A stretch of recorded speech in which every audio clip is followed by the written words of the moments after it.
Welcome friends, myself A.K. Chaudhary. Today we are going to analyze the remaining portion and sections of the syllabus of BPSC Bihar लोक सेवा आयोग के syllabus की विस्तृत व्याख्या हम यहाँ कर रहे हैं प्रीवियस 2-3 दिनों से। इसी के पार्ट्स के रूप में टुडे सेक्शन सेकेंड यानी बी सेक्शन का जो रिमेनिंग जो यूनिट है यानी कि 10वां, 11वां और 12वां 10th, 11th and 12th unit chapter अब बचे हुए हैं। इस पे हम ब्रॉडली डिस्कस करेंगे कि इसके प्रॉस एंड कॉन्स क्या हैं, what type of content you have to develop और किस तरह से इसके अंदर में क्या क्या चीज़ें हमें पढ़ने हैं और किस तरह से एक आइडियल आंसर्स हमें तैयार करने हैं, इसमें क्या क्या इस चीज़ों को कैसे हम सिंपल बनाएं। So overall keeping all these things in mind, this sessions we are going to elaborate the rest of the part of the syllabus of BPSC, and as a part of it here, this unit here, urban social organization, this is the part, नगरीय समाज, नगरीय समाज की सामाजिक संरचना, this is the unit here, कि इसमें आप स्टार्ट करने से पहले फर्स्टली यू नो कि as a BPSC aspirant simply you know कि आपको शहरी जीवन शैली, urban life style, urban problem, urban issues के बारे में एक ideal healthy and sociological informations आपको रखने हैं। Earlier sections we elaborated the rural and village social life. Similarly इस यूनिट में हम देखेंगे कि इंडियन कॉन्टेक्स्ट में अर्बनाइजेशंस का इशू क्या है, अर्बन डेवलपमेंट कितने हुए हैं, अर्बन डेवलपमेंट से रिलेटेड प्रोग्राम्स एंड पॉलिसीज़ क्या क्या फॉलो किए गए हैं, एंड और भी जो स्लम की जो प्रॉब्लम है वहाँ क्या है, और भी जो कोरिलेटेड जो प्रॉब्लम है अर्बन एरिया, अर्बन पॉलिसीज़ क्या है और अर्बन डेवलपमेंट के लिए क्या क्या किए गए हैं। So keeping in mind here in a part wise we discuss continuity and change in traditional, continuity and change in traditional causes of social, और मतलब ट्रेडिशनल जो अर्बन स्ट्रक्चर था उसमें आज क्या क्या ट्रेडिशनल चीज़ें हमें शहरी लाइफ में दिख रहा। आप देखेंगे भारत में जो अर्बन सिटी सिविलाइजेशन है उसका ट्रेस कहीं ना कहीं से इंडस वैली सिविलाइजेशन से हम ट्रेस करते हैं। आधुनिक काल में ब्रिटिश के आने के बाद भारत में नगरीय समाज का यानी अर्बन सोसाइटी का काफ़ी तीव्र गति से डेवलपमेंट हुआ, यानी कि जहाँ कहीं भी इंडस्ट्रियलाइजेशन हुआ है वहाँ अर्बन डेवलपमेंट हुआ है। इन इंडियन कॉन्टेक्स्ट ब्रिटिश ने इंडस्ट्रियलाइजेशन के प्रोसेस को आगे बढ़ाया और जहाँ जहाँ इंडस्ट्रियलाइजेशन हुआ वहाँ अर्बन डेवलपमेंट हुए। तो हम देखेंगे कि ट्रेडिशनल जो अर्बन कल्चर या जो सोसाइटी था वह किस तरह के होते थे, आज किस तरह के अर्बन सिस्टम डेवलप हो रहे हैं, टाउन क्या होता है, सिटी क्या होता है, मेट्रोपॉलिटन सिटी क्या होता है, मेगापोलिस सिटी क्या होता है, अर्बन कल्चर रूरल कल्चर से कैसे वेरिएशंस इसमें होते हैं, इकोनॉमिक जो सिस्टम है अर्बन लाइफ में कैसे होते हैं, फैमिली का स्ट्रक्चर कैसे होता है, रिलीजन किस तरह से काम करता है। तो आप एक आइडियल एक इंफॉर्मेशन यहाँ हम देखेंगे, इस चीज़ों में हमें कवर करना है, namely kinship, caste and religion in the urban context. आज अर्बन एरिया में यदि देखेंगे तो अर्बन एरिया में फैमिली का स्ट्रक्चर टेलकॉट पार्सन्स ने डिस्कस किया है। Isolated nuclear family is a typical form of family in modern industrial capitalist society. So family structure जो रूरल एरिया में है वो और अर्बन एरिया में है, अर्बन एरिया में ज़्यादातर न्यूक्लियर फैमिली होते हैं, आइसोलेटेड न्यूक्लियर फैमिली होते हैं, रिलीजन लोग सेकुलर रिलीजन की ओर जाते हैं, कास्ट सिस्टम्स नहीं होते हैं, जबकि रूरल एरिया में ये सब होते हैं, रूरल सोसाइटी में ये सब देखे जाते हैं। तो इसमें हम एक किनशिप, आज जो अर्बन एरिया में किनशिप स्ट्रक्चर जो बदल रहा है, रिलेशनशिप, एक सोशल रिलेशनशिप बदल रहा है, एक फॉर्मल रिलेशनशिप आ रहा है, इंडिविजुअलिज्म आ रहा है। बहुत तरह के जो एक थिंकर्स ने कहा था कि अर्बन जो एरिया रूरल एरिया है काल्म वाटर है, समुद्र में ठहरे ठंडे एकदम शांत पानी की तरह है, and the rural urban area is the boiling water in A kettle. मतलब उथल पुथल, सोशल मोबिलिटी बहुत ज़्यादा होता है। जब हम धुरखिम को याद करेंगे तो देखेंगे कि जो रूरल सोसाइटी है वह मैकेनिकल सोलिडारिटी का पार्ट है, वहाँ सोशल मोबिलिटी लो होता है, और अर्बन जो एरिया है वहाँ सोशल मोबिलिटी बहुत ज़्यादा हाई होता है। तो एक कंपेयर एंड कॉन्ट्रास्ट करेंगे हम रूरल एंड अर्बन के बीच में, उसमें किनशिप, रिलीजन, फैमिली स्ट्रक्चर, ये सारे चीज़ों को इसमें हम इंटरकनेक्ट करेंगे। Stratification and mobility in urban communities. अब अर्बन जैसे रूरल एरिया में, रूरल एरिया का जो सोशल स्ट्रेटिफिकेशन है वह कास्ट बेस्ड होते हैं ज़्यादातर आज भी, लेकिन अर्बन एरिया का जो स्ट्रेटिफिकेशन है वह क्लास बेस्ड होते हैं। यानी वहाँ पर यह एक ओपन सिस्टम है, तो कास्ट और क्लास एक टोटली अपोजिट हो गए। कास्ट एक रिजिड सिस्टम है जबकि क्लास एक ओपन सिस्टम है। तो इसमें हम देखेंगे कि अर्बन एरिया का जो स्ट्रेटिफिकेशंस है, क्लास सिस्टम है, वह कितने प्रकार के क्लास होते हैं, किस तरह से क्लास सिस्टम काम करता है, ओपन सोसाइटी के क्या क्या फीचर्स होते हैं, क्लोज सोसाइटी के क्या क्या फीचर्स होते हैं। सो ऑल दीज थिंग्स यहाँ इसको हम रिलेट करेंगे मोबिलिटी को भी। फिर ethnic diversity and community and it's integration, एक कंपोजिट कल्चर होता है। Ethnic diversities, urban area is highly diversified, अलग अलग धर्म के लोग, अलग अलग कल्चर के लोग, अलग अलग भाषाई समूह के लोग, सोशल बैकग्राउंड के लोग बड़े बड़े शहर में रहते हैं।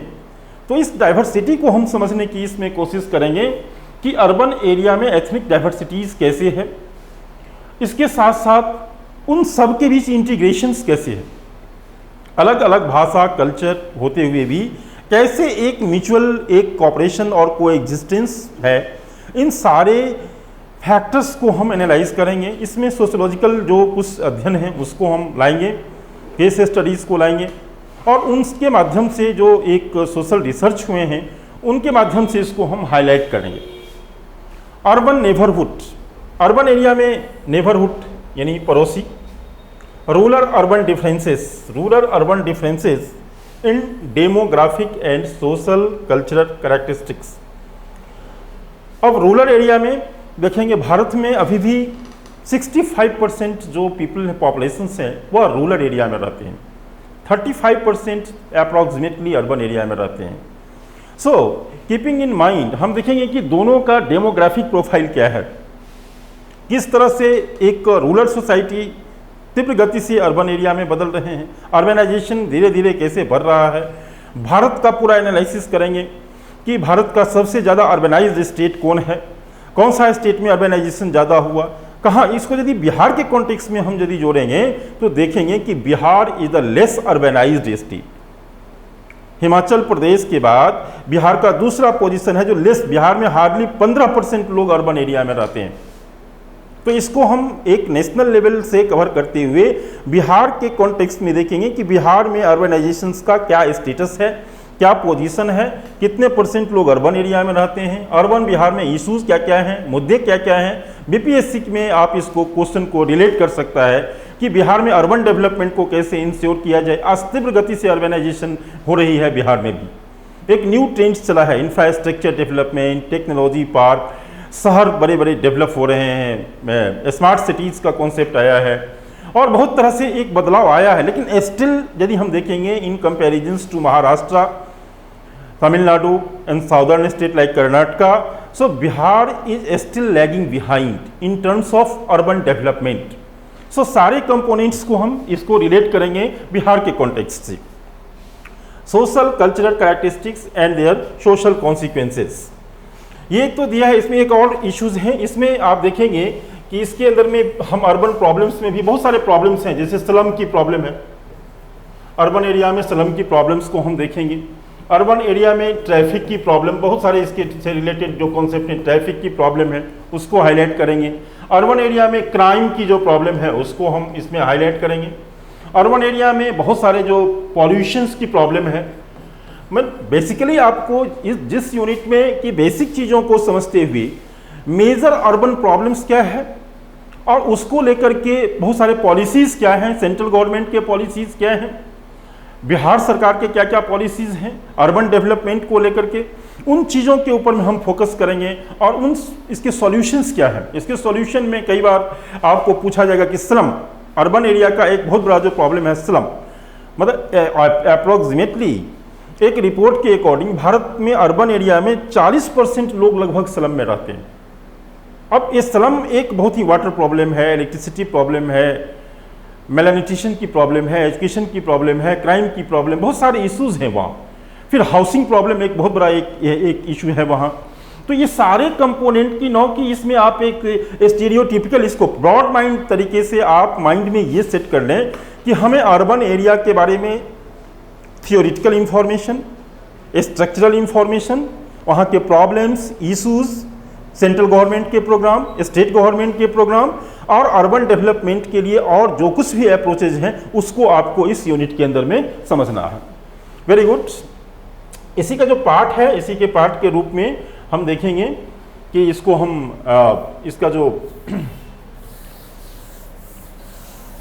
इसके हिंदी वर्जन भी मैं आपके सामने में रखूंगा कि हिंदी वर्जन को आप देखें।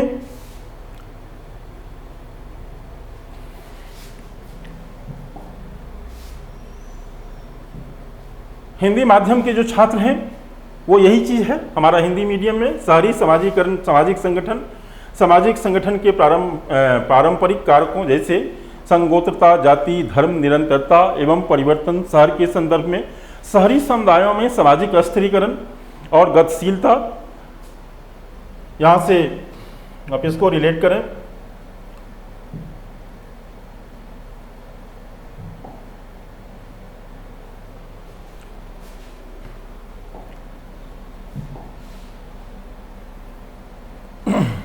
ये जो टॉपिक्स है सामाजिक अस्थिरीकरण और गतिशीलता महत्वपूर्ण है। यहाँ से एक क्लास सिस्टम को डिफाइन करेंगे, सोशल मोबिलिटी को डिफाइन करेंगे। आप सोशियोलॉजिकल थीम पेपर सेकेंड में भी जब लिखें तो थोड़ा बहुत रेफरेंस आप ग्लोबली दें। जैसे शहर में एक टेलकॉट पार्सन्स ने अच्छा कॉन्सेप्ट दिया है आइसोलेटेड न्यूक्लियर फैमिली, तो ब्रीफली आप इंडियन कॉन्टेक्स्ट में लिखो बट आप थोड़ा सा रेफरेंस दे दें कि अर्बन एरिया में जो टिपिकल फॉर्म ऑफ फैमिली है वह है आइसोलेटेड न्यूक्लियर फैमिली। फिर सोशल मोबिलिटी बहुत ज़्यादा हाई होती है, इन चीज़ों को हम हाईलाइट करेंगे। Overall this is our syllabus of Hindi mediums and जो हम डिस्कस किए हैं उन्हीं चीज़ों के ऊपर में, उन्हीं कंपोनेंट के ऊपर में आपको यहाँ फोकस करने हैं। अब हमारा जो नेक्स्ट यूनिट है बिहार लोक सेवा आयोग बीपीएससी सिलेबस, वह है हमारा पॉपुलेशंस डायनामिक्स। Very good. इस यूनिट्स में आप माइंड मेकअप करें कि पॉपुलेशंस के बारे में आपको आइडियल इंफॉर्मेशंस रखना है कि पॉपुलेशंस की कुछ थ्योरी हैं, जैसे माल्थस का थ्योरी है और थ्योरी हैं। पॉपुलेशंस का पूरा जो स्ट्रक्चरल कंपोनेंट है, पॉपुलेशंस के जो टर्म जैसे सेक्स रेशियो है, लिटरेसी रेट है और बहुत सारे जो इसमें वर्ड है, पॉपुलेशन ग्रोथ रेट है, इन चीज़ों को आप ध्यान में रखें। फिर पॉपुलेशंस का एक हिस्टोरिकल जो पर्सपेक्टिव आपको डेवलप करना, कैसे कैसे पॉपुलेशन एक्सप्लोजन हुआ, पॉपुलेशन ग्रोथ हुआ 50-60s के दशक में, पॉपुलेशंस को लेकर के जो फैमिली प्लानिंग जो चला वो, एंड ओवरऑल पॉपुलेशंस, बिहार में पॉपुलेशंस की क्या स्थिति है, पॉपुलेशन ग्रोथ की क्या स्थिति है, बिहार में सेक्स रेशियो की क्या स्थिति है। एक ब्रॉड माइंड तरीके से आप इसको एक थोड़ा सा थ्योरेटिकल अप्रोच, माइग्रेशंस का क्या इश्यूज हैं, पॉपुलेशन रूरल अर्बन पॉपुलेशंस क्या है, और इस तरह से इसको हम देखेंगे। अब इसमें देखेंगे कि थ्योरीज ऑफ पॉपुलेशन ग्रोथ, शुरू में दिया माल्थस के थ्योरी आएंगे इसमें।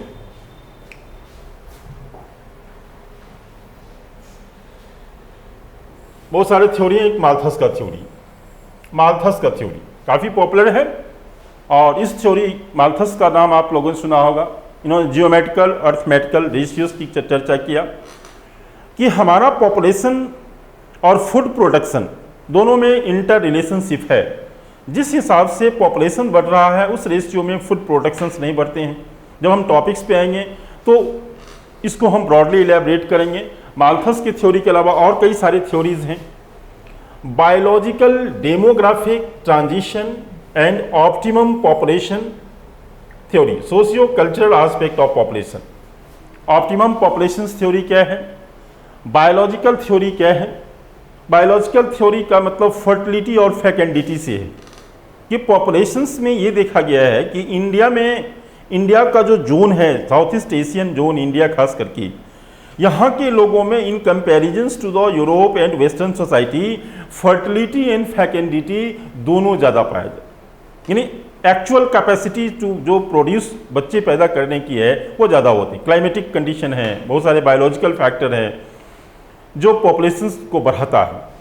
तो ये सारे कंपोनेंट हम इसमें देखेंगे कि इसके क्या क्या डायमेंशंस हैं। Socio cultural aspect of populations, composition, sex, age, marital status. Socio cultural क्या है कि सोशियो कल्चरल एस्पेक्ट है कि पॉपुलेशन ग्रोथ का, कि इंडियन कॉन्टेक्स्ट में ये विश्वास धार्मिक रूप से, सामाजिक रूप से यह मान्यता है कि एक पुत्र होना चाहिए, एक लड़का होना चाहिए, नहीं तो पॉपुलेशंस, वो लड़के की चाहत में पॉपुलेशंस बढ़ाते हैं। फिर रिलीजन भी कहीं ना कहीं इससे जुड़ा हुआ है कि नहीं, एक पुत्र का इम्पोर्टेंस पैट्रियार्कल सोसाइटी में दिए है। फिर ओवरऑल जो एक सोसाइटी का जो एक पैट्रियार्कल माइंडसेट है, उन चीज़ों से हम रिलेट करेंगे इसको। सेक्स रेशियो आज बहुत ज़्यादा एक इश्यूज़ हैं। एज आज हमारे यहाँ एजिंग का एक बहुत बड़ा इशू है। इसमें आज हमारे लाइफ एक्सपेक्टेंसी बढ़ रहे हैं, ओल्ड एज लोगों की क्या प्रॉब्लम्स है, एक पॉपुलेशंस पिरामिड के माध्यम से इसको हम समझेंगे। मैरिटल स्टेटस, आज मैरिटल स्टेटस यानी पॉपुलेशन, लेट मैरिज का ट्रेंड शुरू हो गया है, पहले बाल विवाह का था। तो लेट मैरिज एक तरह से देखा जाए तो पॉपुलेशन को कंट्रोल करने में कंट्रीब्यूट करता है, लेकिन इसके और भी कई सारे डायमेंशंस हैं। Determinants of fertility, mortality and migration. Fertility and fecundity कि actual biological capacity to produce the children fertility कहलाता है, लेकिन एक्चुअल जो वो प्रोडक्शन करता है फैकेंडिटी कहलाता है। एक आदमी 10 बच्चे पैदा करने की क्षमता रखता है, लेकिन उन्होंने 2 बच्चे ही पैदा किए। तो फर्टिलिटी फैकेंडिटी फेनोमेना को हम समझेंगे कि ये क्या है। मोर्टेलिटी क्या है? इन्फेंट मोर्टेलिटी भारत में बहुत ज़्यादा, आज भी बहुत जाता है। बच्चे जन्म लेने के बाद जो मर जाते हैं 1 साल 2 साल के अंदर में। माइग्रेशंस का एक बहुत बड़ा इशू है पॉपुलेशन में, माइग्रेंट पॉपुलेशंस का इशू है। इसमें पुश और पुल फैक्टर्स काम करते हैं। माइग्रेशंस खास करके देखें तो बिहार से ज़्यादा माइग्रेशंस होते हैं, और अभी यूपीएससी में क्वेश्चन आए हैं रिवर्स माइग्रेशन, यानी कि शहर से लोग फिर गांव की ओर गए। सबसे ज़्यादा माइग्रेंट नॉर्थ ईस्टर्न स्टेट से, खास करके बिहार, यूपी, झारखंड, बंगाल, इन राज्यों से होता है।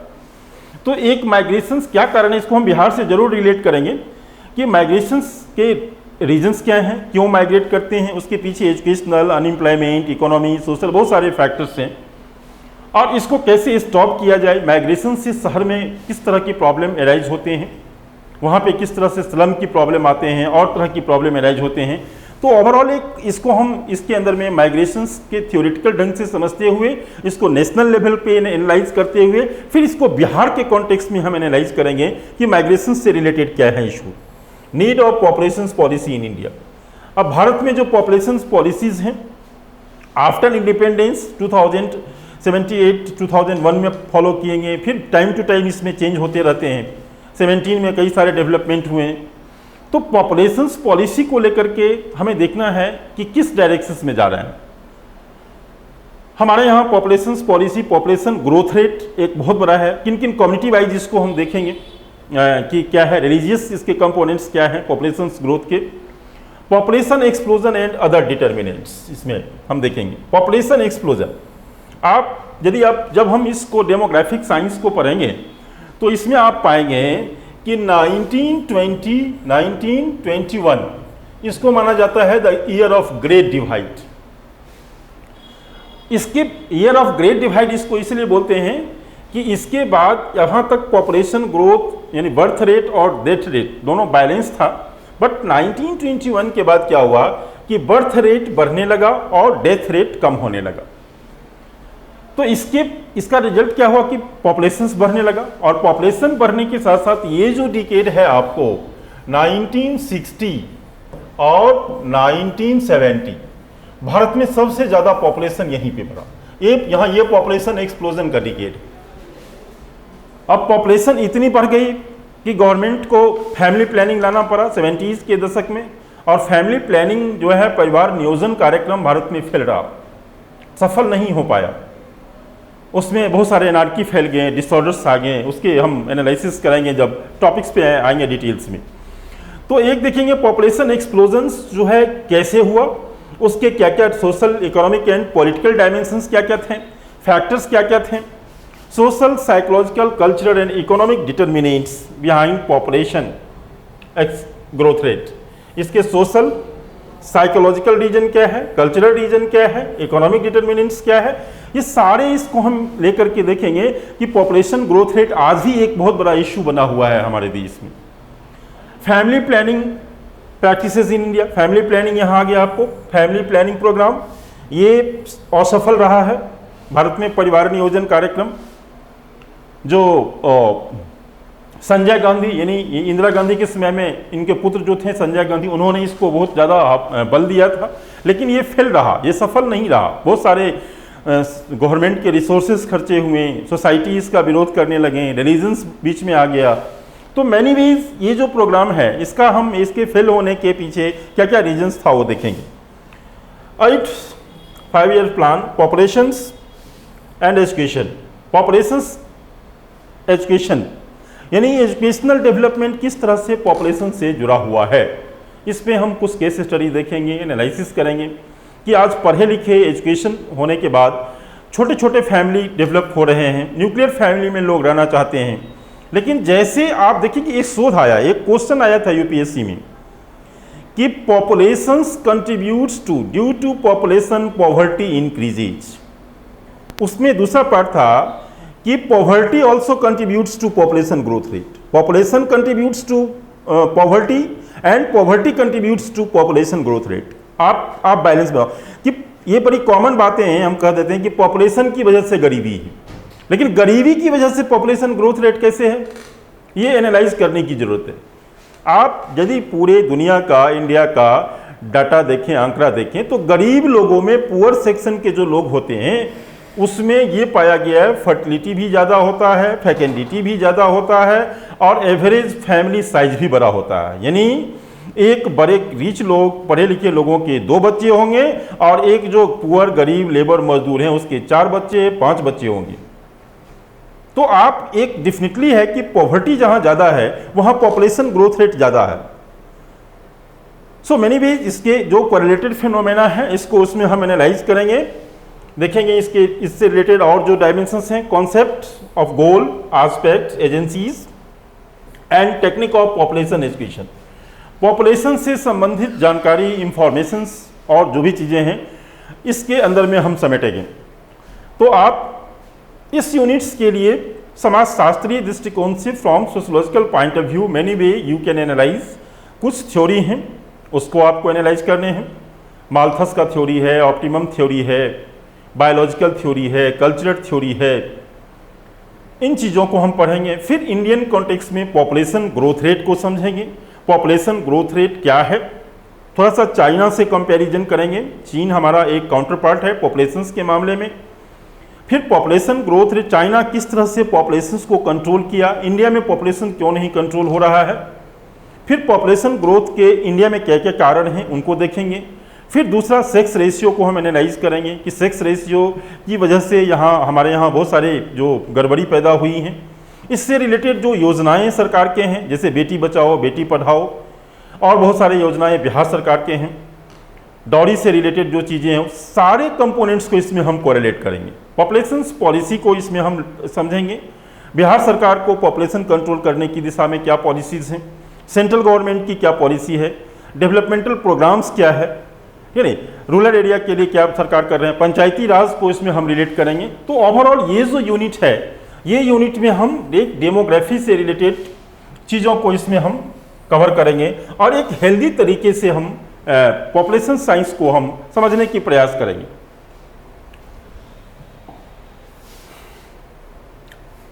हिंदी मीडियम के जो छात्र हैं वो देख लें सिलेबस एक बार, यही चीज़ें हैं, यही कंपोनेंट हैं, कोई टर्मिनोलॉजी की समस्या नहीं है। सो ये जो चीज़ें हैं इन्हीं को हम इस सेक्शन में अंदर में रखेंगे। अब आइए हमारा जो नेक्स्ट यूनिट है, दिस वन। इसके अलावा हमारा जो लास्ट यूनिट है सेक्शन सेकेंड, बीपीएससी बिहार लोक सेवा आयोग के सेक्शन सेकेंड का जो लास्ट यूनिट है वो है हमारा social change and modernisation. Social change and modernisation, इस यूनिट को हम देखेंगे।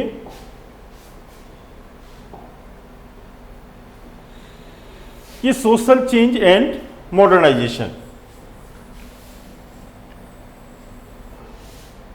हम पेपर फर्स्ट में भी देखे हैं कि सोशल चेंज का थ्योरेटिकल मैंने देखा है। पेपर फर्स्ट नहीं कहिए, सेक्शन 1 बिहार लोक सेवा आयोग का सिलेबस का सेक्शन 1, उसमें हमने थ्योरेटिकल पढ़ा है कि सोशल चेंज की थ्योरी क्या है, साइक्लिकल थ्योरी क्या होता है, लीनियर थ्योरी क्या होता है।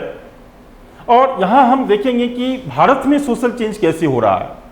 सो दोनों थ्योरेटिकल को, जनरल पेपर सेक्शन फर्स्ट और सेकेंड को हम इंटरकनेक्ट करेंगे और मॉडर्नाइजेशन को देखेंगे कि ये किस तरह से काम कर रहा है, भारत में मॉडर्नाइजेशन कैसे हो, यानी कितना बदला, यानी 100 वर्ष में आफ्टर इंडिपेंडेंस ब्रिटिश पीरियड से अब तक या आज आफ्टर इंडिपेंडेंस भारत में सोशल चेंजेस क्या क्या आए।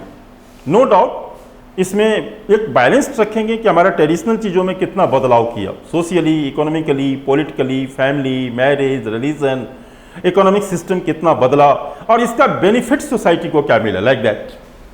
प्रॉब्लम्स ऑफ रॉल कॉन्फ्लिक्ट कि आज बहुत बड़ा एक आया है रॉल कॉन्फ्लिक्ट का जो कॉन्सेप्ट है, एक लुक ब्लैंक होते हैं आज के युवा, क्या करें नहीं करें, व्हाट टू डू। कई सारे आपको ट्रेडिशनल बने रहना है कि मॉडर्न बने रहना है, किस हद तक हमें ट्रेडिशनल बने रहना है, एटीट्यूड, बिहेवियर।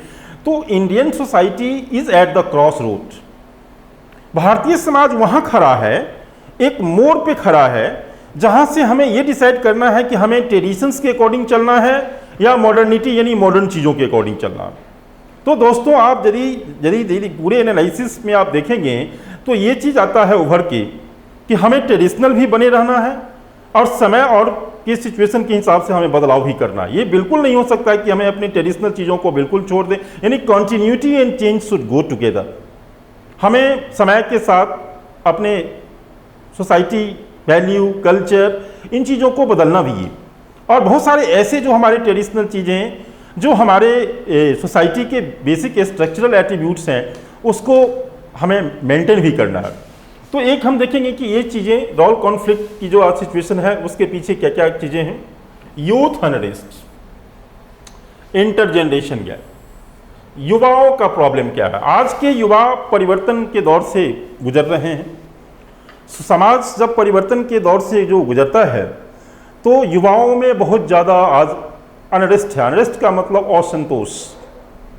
हर एक युवाओं का एक सपना होता है कि आधुनिक life style, modern life style, आर्थिक चीज़ें उनकी मजबूत हो, एम्प्लॉयमेंट की उनकी एक सिक्योरिटी हो, एक ओपन सोसाइटी में वो खुले ढंग से रह सके।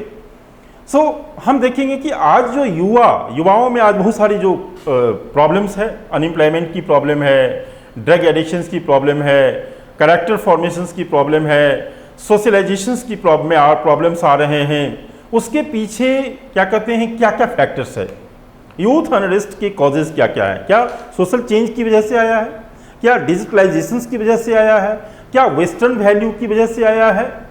तो आज के युवा का एक हम उनके प्रॉब्लम्स, इश्यूज को इसमें लेंगे और साथ साथ इंटरजेनरेशन गैप का होता है कि आपकी सोच और आपके पिताजी का सोच में अंतर है।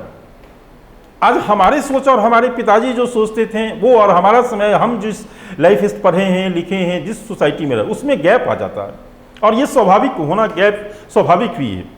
बहुत सारे मामले में ये पॉजिटिव भी है, लेकिन बहुत सारे मामले में ये निगेटिव भी है कि आज जनरेशन गैप आ रहा है कि एक 60 वर्ष का जो एक ओल्ड एज पर्सन है, हमारे ग्रेट ग्रैंडफादर हों या पिताजी हों, और जो एक बच्चे हैं 20, 25, 30 वर्ष के, उनके सोचने के तरीके, एटीट्यूड, उनका वैल्यू, इसमें जो काफ़ी वाइडनिंग गैप है, बढ़ रहा है। इसकी वजह से क्या सोसाइटी में प्रॉब्लम आ रहा है। तो इसके रीजंस क्या क्या है इंटरजेनरेशन गैप के, like that. Changing status of women, ये एक बहुत बड़ा टॉपिक्स है जो आपको जीएस में भी कई बार आते हैं। ये बहुत ही जनरल टॉपिक्स है कि आज महिलाओं, आज मॉडर्नाइजेशन, वेस्टर्नाइजेशन, एजुकेशनल डेवलपमेंट, बहुत सारे फैक्टर्स हैं कि महिलाओं की स्टेटस बदल रही है। पॉलिटिकली, सोशियली एंड इकोनॉमिकली महिलाओं को एम्पावर किया जा रहा है और बहुत हद तक एम्पावर हो रहे हैं। इसके पॉजिटिव साइड भी हैं, इसके नेगेटिव डायमेंशंस भी हैं।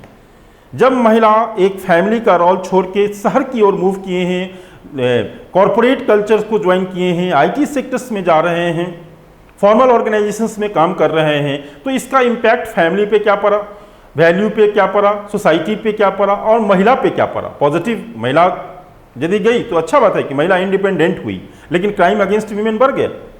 तो हम देखेंगे कि वीमेन का जो इंपावरमेंट हुआ है आज ऋग वैदिक समय से लेकर के हम देखेंगे तो एक पूरा एक हिस्टोरिकल पर्सपेक्टिव में देखते हुए जो आधुनिक काल में जो महिलाओं के उत्थान के लिए जो काम किए हैं, जैसे राजा राम मोहन रॉय, विवेकानंद, आर्य, बहुत सारे जो संगठन हैं, रिफॉर्म मूवमेंट हैं, उनको देखते हुए देखिए किस तरह से ये महिला आज बदली, कितना बदली, किस हद तक बदली। और आज के समय में महिला के डेवलपमेंट के लिए, महिला के स्टेटस के लिए, विमेन एम्पावरमेंट के लिए केंद्र सरकार की क्या क्या योजना है, बिहार में महिलाओं की क्या स्टेटस है, माइनॉरिटी महिलाओं की क्या स्टेटस है और किस तरह से एम्पावरमेंट किया जाएगा, ये ओवरऑल एक रूरल अर्बन करते हुए पूरे एक ब्रॉड कॉन्सेप्ट में आपको इसको देखना है कि महिलाओं को, क्योंकि बीपीएससी में आप लिख रहे हैं तो नेशनल लेवल के सिनेरियोज को दिखाते हुए you have to explain the context in Bihar कि बिहार में महिलाओं का स्टेटस क्या है, उन एजुकेशनली, सोशली, इकोनॉमिकली कैसे बदल रहा है। Major sources of social change and of resistance to change, social changes के किसी भी समाज में जब बदलाव आता है तो उसके पीछे फैक्टर्स क्या क्या है। भारत में यदि सोशल चेंज आज हो रहा है तो इसके पीछे आप 5-7 मेजर कारकों को आप लिखें। टेक्नोलॉजी का क्या रोल है, एजुकेशन का क्या रोल है, डिजिटलाइजेशंस का क्या रोल है, पॉलिटिकल सिस्टम्स कैसे बदल, रोल क्या है, बहुत सारे फैक्टर्स होते हैं। उन फैक्टर्स को हम देखेंगे कि सोर्सेस ऑफ चेंज कहाँ से, क्या कारण है कि एजुकेशन, ज़्यादातर क्वेश्चन जो आते हैं education and social change, education and modernisation, science technology and social change, यानी साइंस टेक्नोलॉजी ने सोसाइटी को कितना बदला। सोसाइटी जब हम कहते हैं तो इसका मतलब वैल्यू, कल्चर, फैमिली। आज देखेंगे कि ये दो बहुत बड़े फैक्टर्स हैं, तो आप इसको बिल्कुल एक डिफाइंड, रीडिफाइंड तरीके से सिलेबस को समझें। Impact of west, impact of west यानी कि वेस्टर्न इम्पैक्ट क्या पड़ा इंडिया का। भारत में सोशल चेंज का, सामाजिक परिवर्तन का एक बहुत बड़ा कारण है वेस्टर्न सोसाइटी। 200-250 वर्षों तक ब्रिटिश ने भारत में शासन किया और सोशली, इकोनॉमिकली, पॉलिटिकली कैसे भारत को बदला, you have to analyse all the western impact. जब ऐसे टॉपिक्स लिखते हैं तो जो समाजशास्त्र में खास करके प्रोफेसर योगेंद्र सिंह और प्रोफेसर एम.एन. श्रीनिवास, ये बहुत अच्छे लिखे हैं वेस्टर्न इम्पैक्ट के ऊपर। मॉडर्नाइजेशन, वेस्टर्नाइजेशन, ऐसे टॉपिक्स जब भी लिखें तो यू शुड जस्ट कोट और give reference to by following the thinkers perspective, professor Y Singh and M N. Srinivas, उसको जरूर आप कोट करें। फिर हम देखेंगे रिफॉर्म मूवमेंट। रिफॉर्म मूवमेंट में आर्य समाज, ब्रह्म समाज, प्रार्थना समाज, विमेन से रिलेटेड जो रिफॉर्म मूवमेंट हुए हैं 18th-19th सेंचुरी में, उसको हाईलाइट करेंगे और रिफॉर्म मूवमेंट किस तरह से समाज में बदलाव लाया। आप देखेंगे कि एबोलिशन ऑफ सती, एबोलिशन सती प्रथा था और सती प्रथा को लेकर के लॉर्ड विलियम बेंटिक ने कानून बनाया। उससे पहले राजा राम मोहन राय ने इसको लेकर के मूवमेंट किया और कई सारे आंदोलन हुए। तो आज उस समय में 100 बरस पहले जब ये आंदोलन, मूवमेंट,